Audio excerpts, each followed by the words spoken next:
ఎంత కసితో చంపాడో కానీ చంపి ఊరుకోలేదు. ఆ శరీరాన్ని ముక్కలు ముక్కలుగా నరికేశాడు. చంపిన తర్వాత ఆ సంచిలో ఒక సంచిలో కాళ్ళు మొండెం పెట్టి చెత్తకుప్పల పడేశాడు.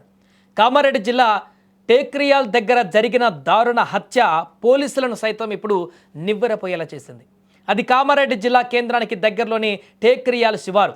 జాతీయ రహదారికి పక్కనే ఉన్న ఒక డంపింగ్ యార్డ్ అది. రోజులాగానే చెత్త ఏరుకునే వాళ్ళు అక్కడికి వెళ్ళారు. కానీ అక్కడ ఒక మూట నుంచి భరించలేనంతగా దుర్వాసన రావడం మొదలైంది. అనుమానం వచ్చి దగ్గరికి వెళ్ళి చూస్తే ఆ దృశ్యం చూసి వాళ్ళ గుండె ఆగిపోయినంత పనైంది. వెంటనే పోలీసులకు సమాచారం ఇచ్చారు. ఘటనా స్థలానికి చేరుకున్న పోలీసులు ఆ మూటను విప్పి చూడగా అందులో ఒక వ్యక్తి మొండెం, మోకాళ్ళ కింద భాగం మాత్రమే ఉన్నాయి. శరీర భాగం పూర్తిగా ఉబ్బిపోయి ఉండడం, ఆ హత్య జరిగి 2-3 రోజులు అయి ఉండవచ్చని అనుమానాలు కూడా అక్కడ వ్యక్తమయ్యాయి. ప్రస్తుతానికి సంచిలో ఉన్నటువంటి కాళ్ళు మొండెం లభ్యం కావడంతో మిగిలిన భాగాల కోసం ఇప్పుడు పోలీసులు గాలిస్తున్నారు. అయితే ఎక్కడో హత్య చేసి ఇక్కడికి తీసుకువచ్చి మృతదేహాన్ని పడేసినట్లుగా పోలీసులు అనుమానిస్తున్నారు. ఇక నిందితుల ఆచూకీ కోసం స్థానికంగా ఉండేటువంటి సీసీ ఫుటేజీలను పరిశీలిస్తున్నారు.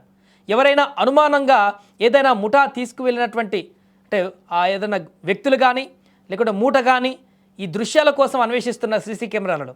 ఇక మృతుడికి సుమారు 30 నుంచి 40 ఏళ్ళు ఉండవచ్చని కూడా అనుమానిస్తున్న పోలీసులు మిస్సింగ్ కేసుల ఆధారంగా దర్యాప్తు చేస్తున్నారు. గత 2-3 రోజుల నుంచి ఏ పోలీస్ స్టేషన్ పరిధిలో మిస్సింగ్ కేసులు నమోదయ్యాయి, వారి ఏజ్ ఎంత, ఆ రకంగా ఈ యొక్క దర్యాప్తును కూడా కొనసాగిస్తున్నారు ఈజీగా బయటపడడం కోసం.